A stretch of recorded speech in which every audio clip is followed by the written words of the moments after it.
Tòng tụ buồn rồi buồn, tòng tụ buồn. Bản man.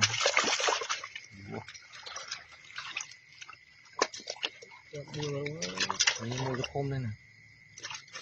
Gần gần trâu rồi mày. Nhá đã mong có mùi. Là một về cái lon. Ai cái lon. Lòng thì tam mà cô. Làm cái man đó. Gần.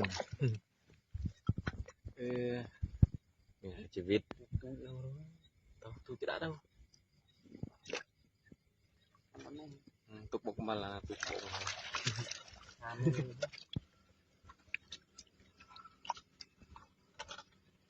Ồ anh ấy này lụt.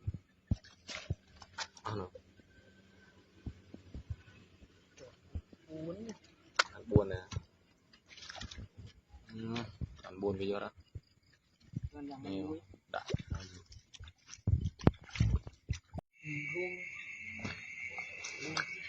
Ăn muối. Tí. Nó cho tôi mua ăn muối. Nè. Mùi cái đấy. Hôm này này.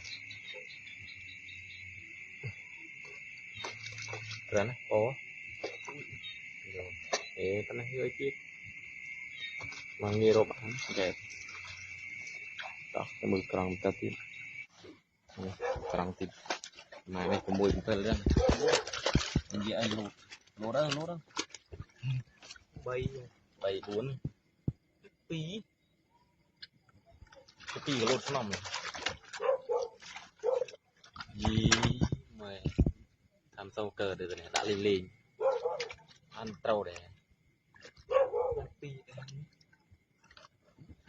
Thì không ra. Đến đen trâu rồi nó nghịch. Đây là pi mong mà lực nè.